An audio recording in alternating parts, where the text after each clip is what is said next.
Why, hello there, friends, family, and everybody in between. This is Dylan from Alter Universes bringing you one last round of Modern. On the left, we have Lance Nines playing Rakdos game. On the right, we have Michael Mapson playing Amulet Titan with brand new card from the Lost Caverns of Ixalan, Spelunking, which is a 3-mana enchantment. It's a pretty card. Now, couple things. One, we do Modern at Alter Universes Bluebell every Monday night at 7 p.m. Even sometimes at 7:15, in case you're going to be late, or someone in Leland is going to be late. That's every Monday, no matter what, as long as the store's open. We do Modern at Alternatives Wilmington every Thursday at 7 p.m. We host RCQs, 1Ks, every type of fun event that you want to play, and we do it.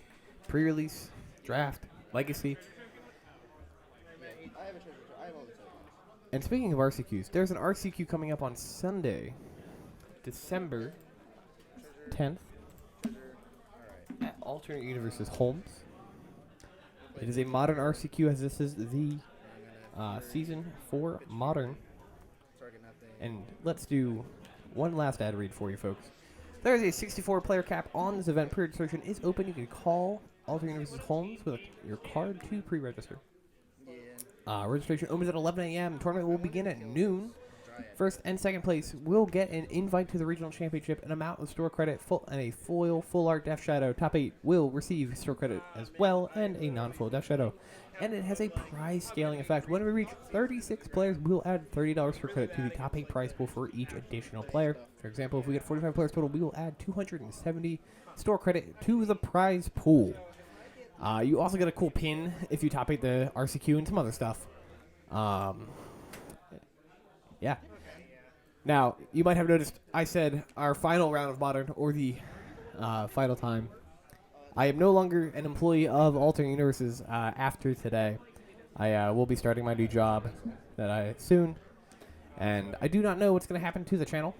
I don't know if they're going to continue working on it, but this is, at least for now, my last round that I will be commentating, at least for a good bit.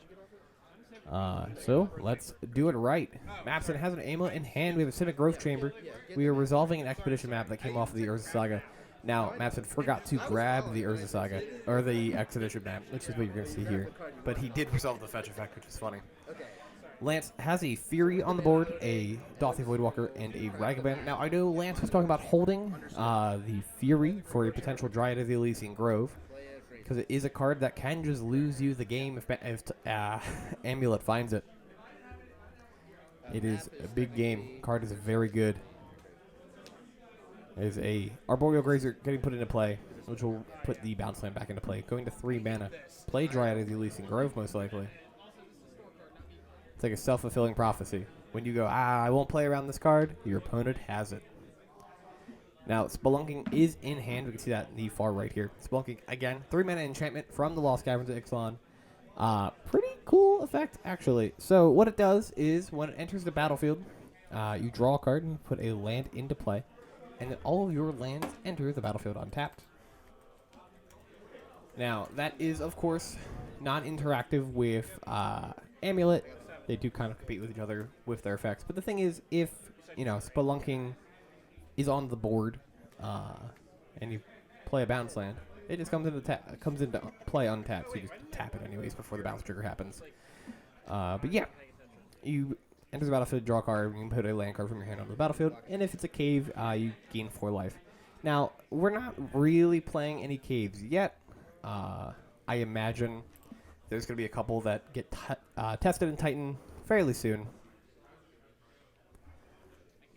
There's a couple that are good. There's a Vasuba Cave that copies a land in a graveyard. It might just be your graveyard.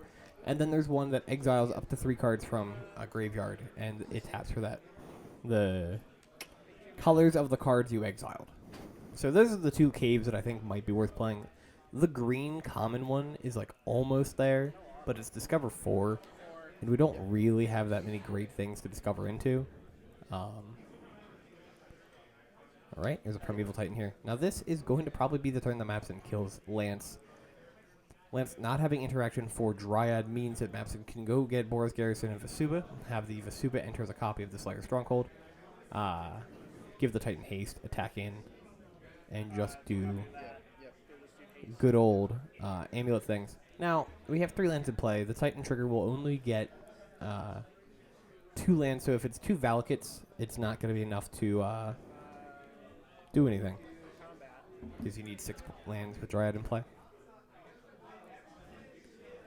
However, what can happen, now it depends on Mapson's hand composition. He can go get 2 Valakutes, have them untapped due to the amulets, and then post-combat main phase, tap a Thing for green, a Valakut for green, because a Dryad giving all of your lands, all of the basic types. Put an Arboreal Grazer into play, and then Grazer can put another land in, so he could put Vesuva in and just kind of copy Valakut, shoot down the board. But is instead opting for a Teleria West, a Simic Growth Chamber. We'll have a bounce trigger. Going to put Slayer Stronghold back in hand.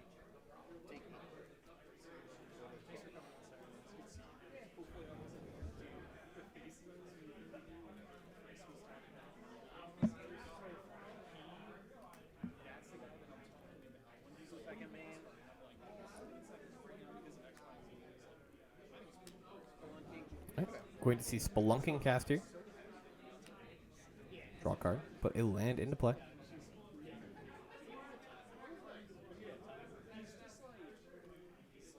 We see a Valakut in Mapson's hand. So Valakut enters the battlefield untapped here. It's really they only really compete with each other when you have multiple amulets. That's when it feels bad. All right, tap the Valakut for green. We see an Arboreal Grazer.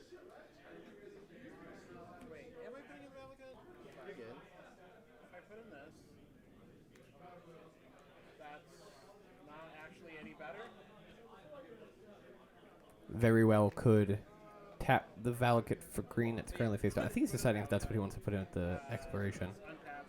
Alright, tap for green, Arboreal Grazer. Can now put Vesuva in play as a copy of Valakut and get 6 damage to spread across the board. So you can shoot down the Ragavan and the Dothy here, and then he has jump blockers for the Furies. So this game should very handedly be going to Mapson. It won't be ending this turn.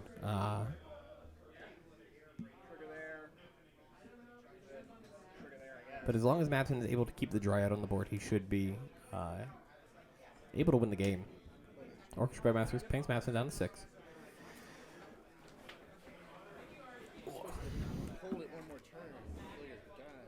Because the thing is, like, if Lance's hand is like a double bolt, kill the Grazers, attack with the Fury, Mapson just puts the Titan in front of it, and then gets to go land drop, do 12 damage to. All right. Lance, knowing the end is here, we'll scoop it up. Game 1 going to Mapson. We'll be right back with Game 2 after a quick cut. Such a quick cut that we're going Blood Crypt 18, Grief, Pitching Bolt, and Collapse. Doing the stack correctly to look at the hand. Then taking a card. We see Valakut Forest, Golgari Rot Farm, Summoner's Pact, Generous Ent, and a card that I can't really tell what it is. Oh, it's Grazer. Okay. It's the simpler altars. They confuse me, apparently. I know the super complicated Summoner's Pact with the Green Ranger on it. All right.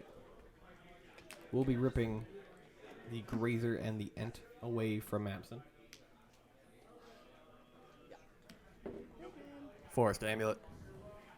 Great rip off the top. And we don't have a payoff card, but that's okay. Ragavan getting dashed here. Attacks in for 5 damage. Or 6? 6, yeah. Would be 5 if it weren't for the Wicked Roll token. Ragavan returns the hand via dash.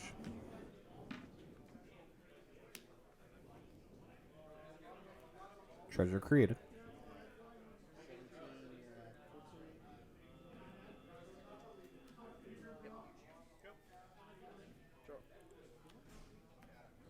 Alright. Polluted Delta is the draw for turn. Dash Ragavan, swing for 6. Exiles Primeval Titan to the effect.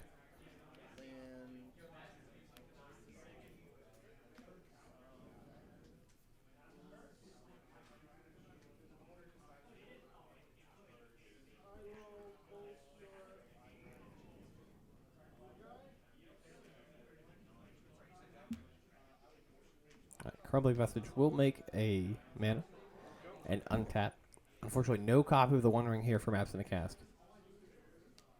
That would have been huge and probably would be able to buy him back into the game. Dash Ragavan, swing 6. Speaking of the One Ring. Oh no.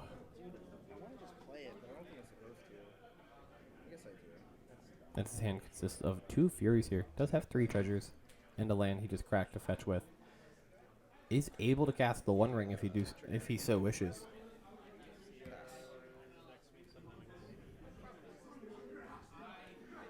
Makes sense. Might as well insulate from any shenanery that could happen. Gets a protection counter. Or gets the protection trigger. Oh, a different card draw this time.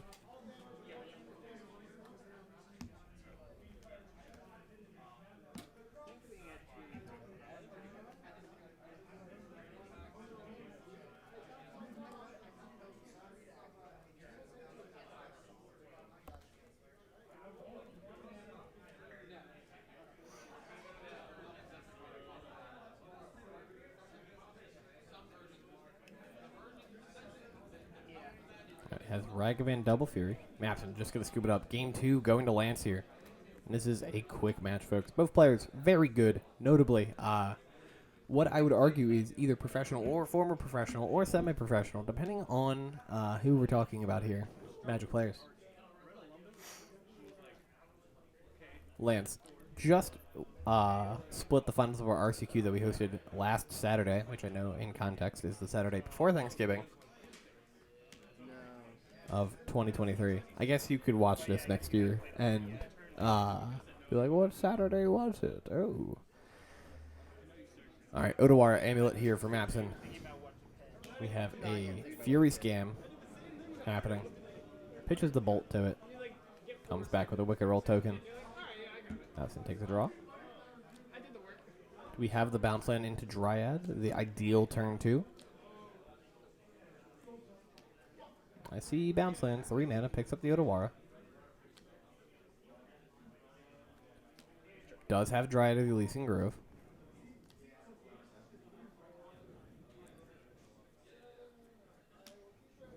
Alright, Otawara, Dismember, goes down to 16. Kills the Fury. Goes down to 15 because of the Wicked Roll token. A thing that just happens. Ooh, Lance has Blood Moon in hand. It's over. 30 mana.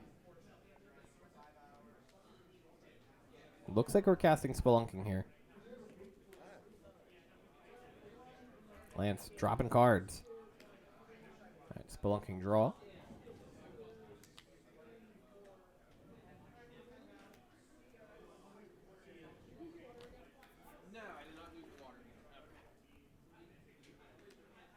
Puts a Gruul Turf into play.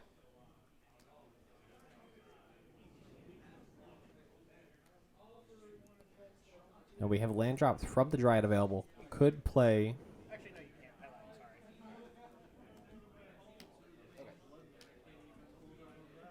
lied. Sorry. Decides to change up our turn. He could have played the Gruul Turf, picked up the Otawara, and replayed the Otawara and have 5 mana available to him. It also insulates him from the Blood Moon that's about to happen, because I'm pretty sure he has Beseiju in hand. Oh, he's indicating at the Otawara and going, I should pick this up. Though because of timestamp issues, they are all mountains now. The Dryad has to come into play after the moon. I don't have any black mana. My thoughts were very bad. For them to tap for Wooburg still. I was like, oh, pick up Otawara so you can do things. Then you can bounce the blood moon if I have it. But then I was like, oh, but I need my mana. Yeah. Or I need, like, the land. But, yeah, that was me being a silly goose, if you will.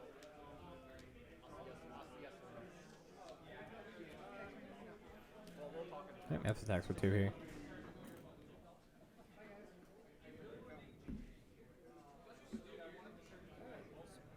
I didn't mean to do that.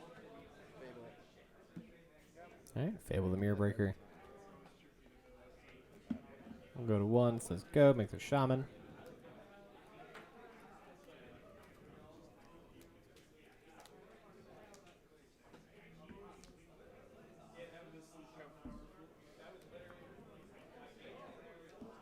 Fable goes to 2. Discard up to 2 cards. Draw that many. Now, Lance doesn't have any black mana to work with, so we're probably going to be ditching anything that isn't red at this point. Unless he has the swamp in hand for that Bowmaster, is what we see. Drops to Bowmaster, draws a card. I think he just drew into the black card.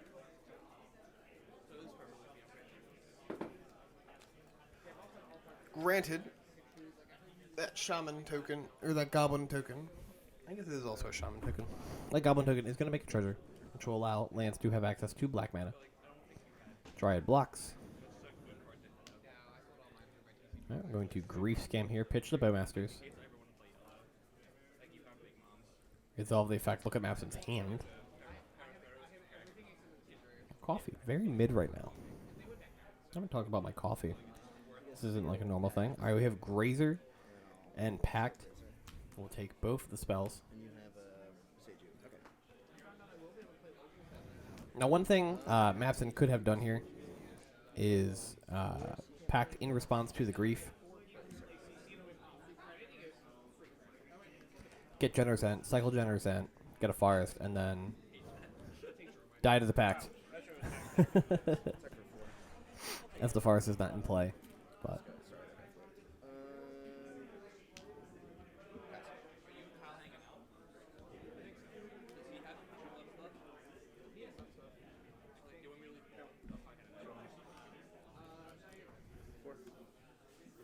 alright, tax Grief. On your draw set. Mapson takes 4. Alright, Lance, going to activate Reflections of Kiki-Jiki here. We'll take a look at Mapson's hand. He's doing this after the draw step. And this will basically let him just control the rest of the game.